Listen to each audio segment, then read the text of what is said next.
We're going to transition now to Chase Cusack. Chase is a Watershed Water Quality Analyst.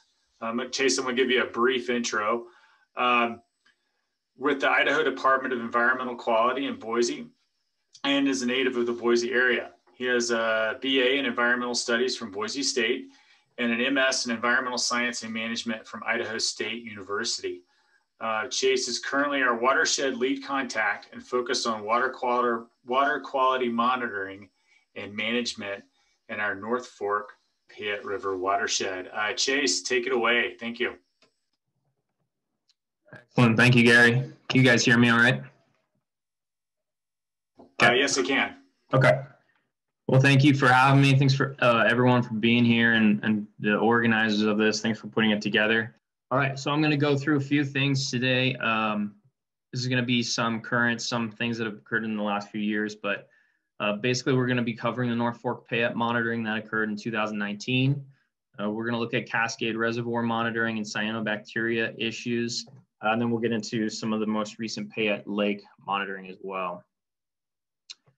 So just to start, I wanted to review, I won't spend too much time on this, but I wanted to review the 5-year review that was released in 2018 by DEQ. And this was a review of the original TMDL that focused primarily on tributaries to Cascade Reservoir. Basically what I wanted to show everyone is that, some of the issues that we're dealing with primarily here are going to be total phosphorus or TP and sediment issues coming from the tributaries. There is a total phosphorus and pH TMDL currently on the reservoir. So you can see how that relates to the tributaries coming in. And I'll go over this briefly. 1996 and 99 is when the original TMDL phases came out. 2009 Water Quality Management Plan. 2011 was that tributary TMDL addendum, and then finally that 5-year review that was for those tributaries in 2018. So some of the water quality targets that are highlighted in those documents: total phosphorus at 0.025 milligrams per liter, chlorophyll A, dissolved oxygen. These are all things that we look at primarily in those. Same goes with the tributaries to Cascade Reservoir with those TP or total phosphorus numbers. We're trying to meet that same target that's set in the reservoir. So that original TMDL called for a 37% reduction of total phosphorus from the tributaries. And then as far as the sediment goes, anywhere from 47 to 83% reduction of sediment with a target of 80% bank stability in those tributaries. So just to give you an overlook of the data itself, this is data that's been collected since early 1990s. And basically what this shows is our chlorophyll A concentrations. That's somewhat of a success story. We've seen a pretty good decrease in chlorophyll A in Cascade Reservoir since the early 90s. However, the real issue now is that those total phosphorus concentrations, we saw a decrease early on, and then at that point it kind of plateaued, and we haven't seen much of a decrease since. So that's going to continue to be a focus for Cascade Reservoir, is looking at those total phosphorus concentrations.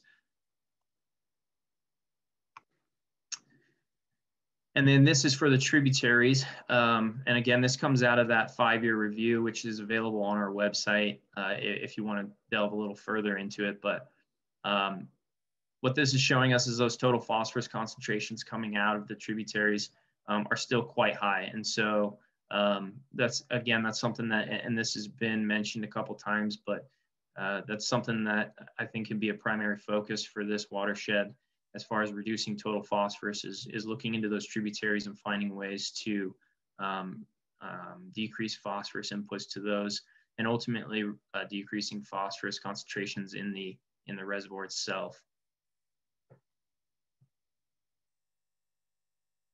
As far as sediment goes, that bank cover, that target cover that we set was 80% for the tributaries.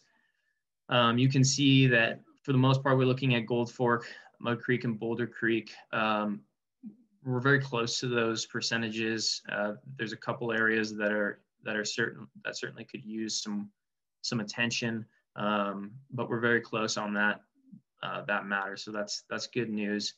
And then that bottom graph is just giving us an idea of estimated sediment loads in tons per day to the reservoir itself. So, again, the importance of sediment essentially is directly correlated with that total phosphorus, where a lot of times you have phosphorus that is bonded to the sediment. And so if you have a pulse of sediment moving into the reservoir, it's likely you'll see a pulse of phosphorus moving into the reservoir as well. Okay, so that kind of brings us up to speed a little bit. This is a 2019 study that DEQ and Bureau of Reclamation collaborated on. And what we were doing is we wanted to look at current reservoir data, and we also wanted to look at the North Fork Payette, because this is a water body that we have not spent a lot of time collecting data for. And so that was something we wanted to do. The North Fork Payette additionally was listed in our 303D in need of a TMDL. And so, and it was originally listed for biota or habitat bioassessment, which essentially tells us that there's something occurring in there that isn't right, but we don't know exactly what it is. So that gives us kind of a reason to go in and see if we can try to figure that out. So what we did is we looked at the nutrients in the river, we looked at the temperature, we looked at E. coli, and we looked at sediment.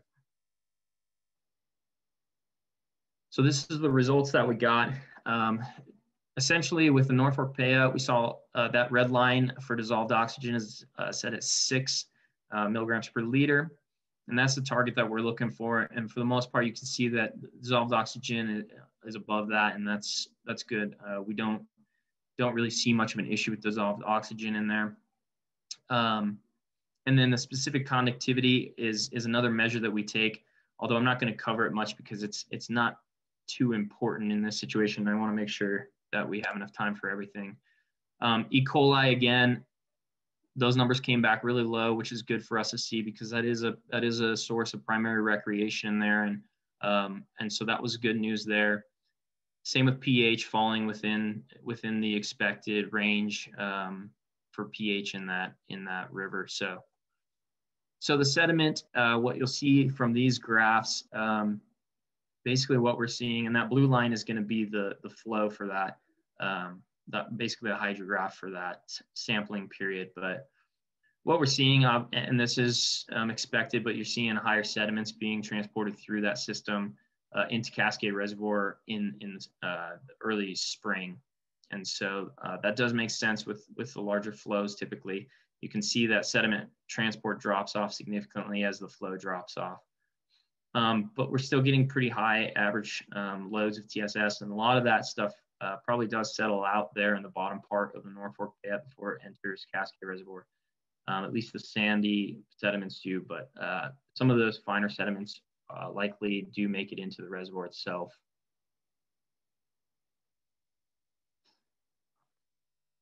So as far as the nutrient goes, we looked at total killed nitrogen, and we looked at total phosphorus. I'm mostly going to focus on the phosphorus. Again, we looked at that target that was set for the reservoir at 0.025 milligrams per liter, and what we found is that we're pretty well below that coming out of North Fork Payette River. And so that's good news, because that indicates that it's probably not a major source of TP to Cascade Reservoir. And you'll see with that North Fork Payette Site 3, which is actually the highest up near the fish hatchery in McCall. What we're seeing there is that there's really very little to no phosphorus coming out of the lake itself. And so likely much of that phosphorus is picked up somewhere between that site and in the bottom of the and then the mouth of the river into the reservoir. So but overall, the message here is we don't have a significant amount of TP coming out of North Fork Payette River, and so that's good news. That's good data for us to have. Temperature data that we got, we had 3 temperature loggers, and so one again is up at the top. We have one somewhere in the middle near I believe it's called Hat Ranch, and then we have one down below off Smiley Bridge. So what we're looking at here is kind of tough to decipher, but basically what it's showing us is Again, the blue line being the flow or discharge through the sampling season. And we see those cooler temperatures early on in the season, and we see an increase through the summer. And interestingly enough, we're actually seeing higher temperatures in some cases coming out of the lake than we're seeing at the very bottom of the river into the Cascade Reservoir. And we'll discuss that a little bit more here coming up. This will give you a better idea of the location of these. And those lines on the graphs are some of our criteria that we've set. And I'll show you a table here in a second that'll highlight that a little bit better. But this just gives you a little bit of a layout of where those temperatures were collected. So this is a lot of data in one spot, but what I want you guys to focus on is those bottom four rows where we're looking at our actual criteria. So we have that cold water exceedance of 22 degrees Celsius and 19 degrees Celsius. And then the other thing we were looking at is the salmonid spawning criteria, and we have that 13 and 9 degrees Celsius. And a lot of those are seasonal. So what it's showing us is that there's an exceedance a significant percentage of the time throughout the sampling season. And we really didn't see much else out of that tributary as far as issues with the river. And so this is really the only thing that stood out. And ultimately what this led to is we switched that AU listing from that combined biota to a temperature listing based off of this information. And so ultimately this will need a temperature TMDL in the future, something to look at. And again, likely, you know, the causes are we're seeing a lot higher temperatures in the middle of the season when the flows are extremely low.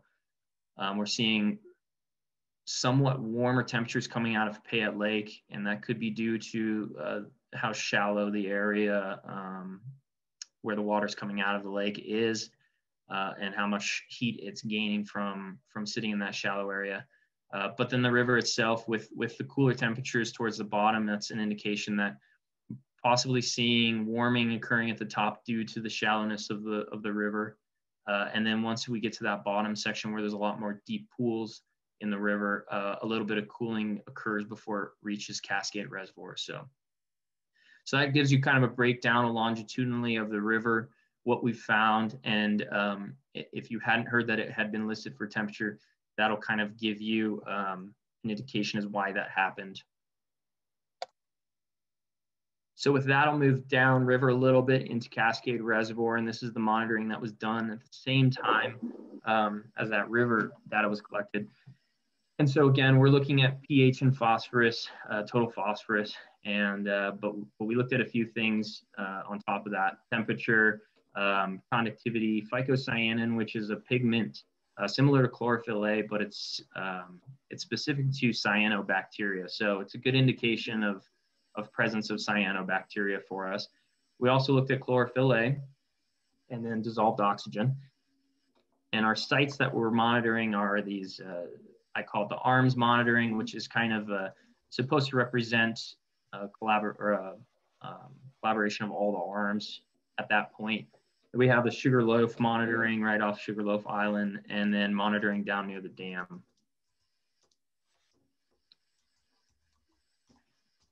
So what we saw, and this is in the arms, this is at the arms site when we're looking at dissolved oxygen, the way that these are read, and they're kind of tricky, basically the top of the graph is the zero depth, so the surface of the water. Bottom of the graph is going to be the deepest point that was measured. And so if you're looking at these, if you're trying to read these graphs, basically when we look at June, early spring, we don't see a lot of change in a lot of things except for temperature, which is expected. That's the time of the year that we might be seeing the lake. If it's turning over at all, if the water is mixing at all, it could be occurring. So we may see consistency throughout the water column.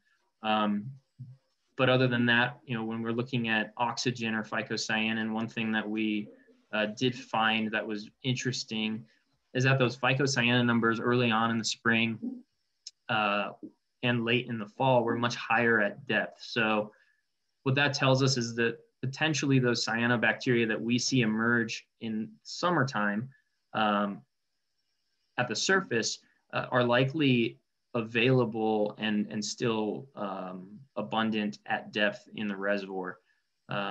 They don't always need sunlight, and they can lie dormant for a while, and they likely get a lot of their nutrients from the soils and the lake bed. So this is an interesting thing to find, and we saw that for the most part in all at all sites. So, but this gives you an idea of how things vary throughout the season.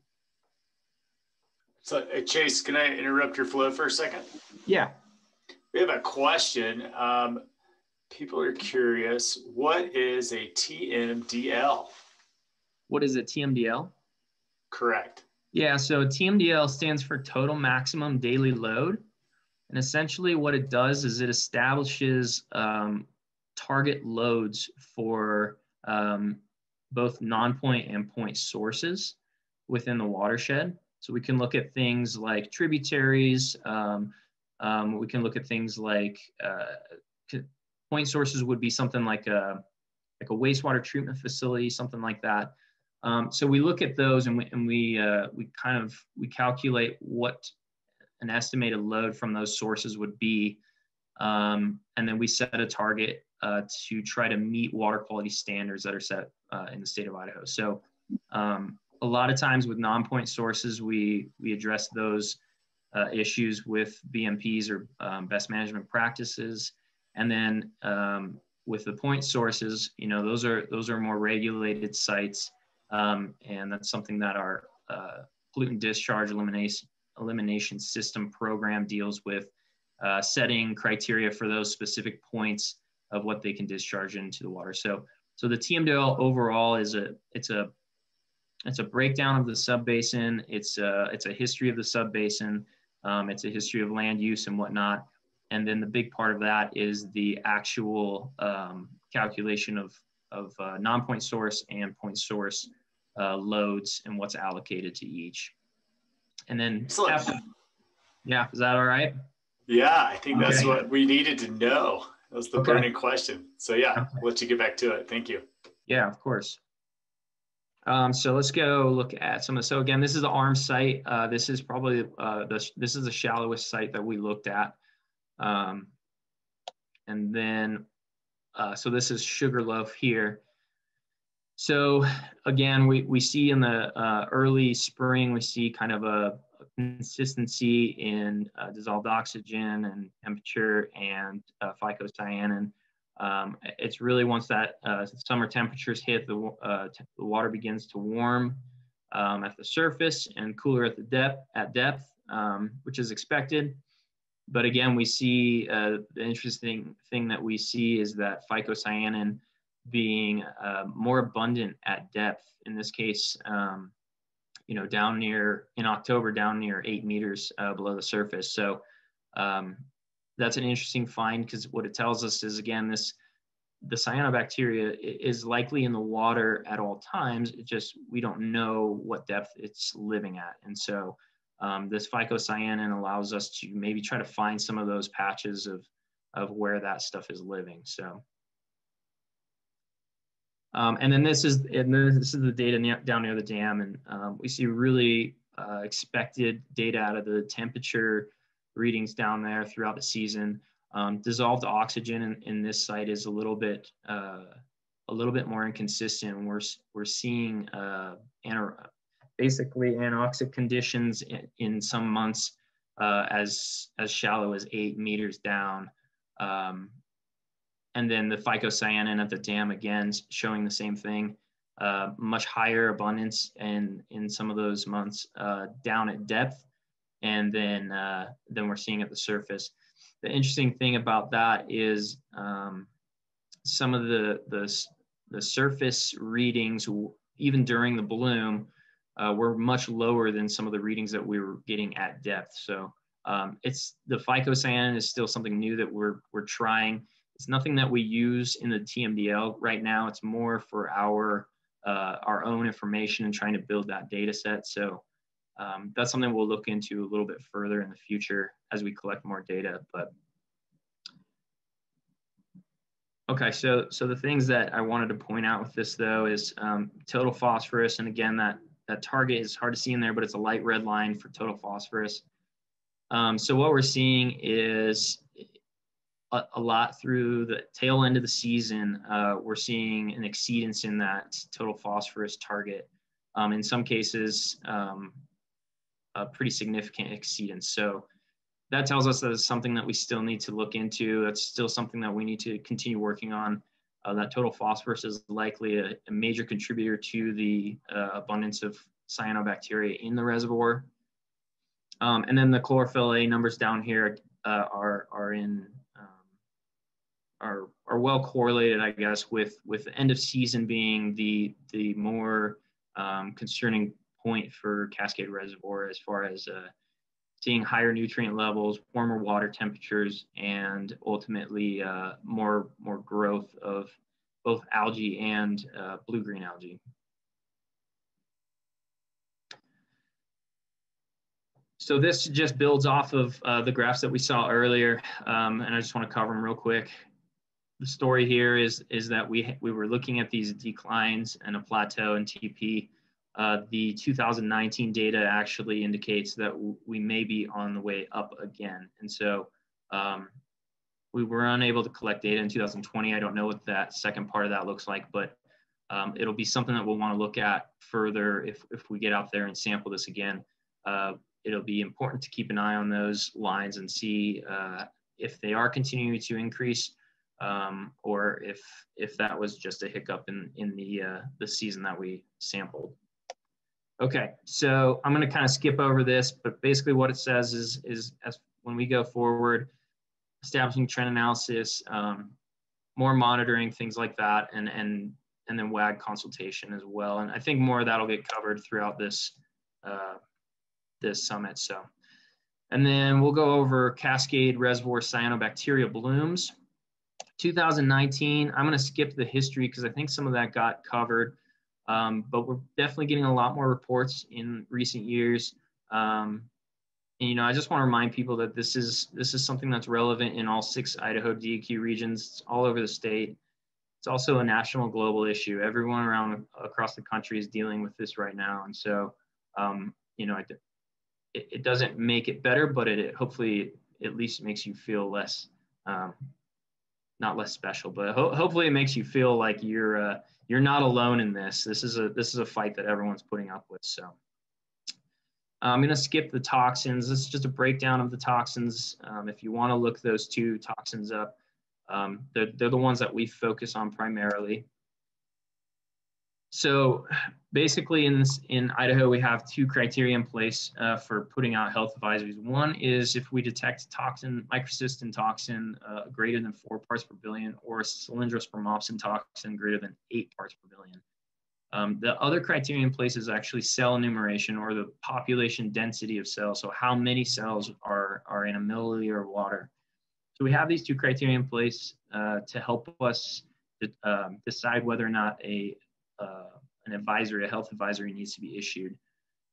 In 2019, we had no toxin the times that we sampled in the water, but we did have a large density of cells in the water at the time, and so that's why that advisory was issued. In 2020, we saw a bloom again. This gives you a small timeline. 2020, in June, we started getting our first reports, which has actually become pretty typical for Cascade Reservoir.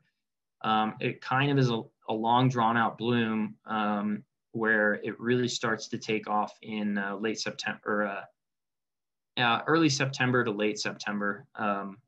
So this year, we actually did get a pretty significant toxin reading of greater than 40 parts per billion. And so again, I want to remind you that criteria was set at 4 parts per billion, and we got a reading of 40. And so, you know, more than 10 times what the human health criteria is for the state. And so ultimately, that's why that advisory goes in. And if you have more questions about advisory, the advisory process, I'm happy to answer that, and I'll provide my contact at the end of this. But and then this is just a photo by the dam. I'm sure a lot of you in the area, this is familiar to you. So that was taken in October of 2020, around the time that the advisory was issued. So DEQ collaborates on this with a lot of different agencies, and I'd encourage you to look into some of these and how they're dealing with it. But basically, this is just a breakdown of all the people involved with the bloom monitoring. Thank you for doing it, and we appreciate your expertise.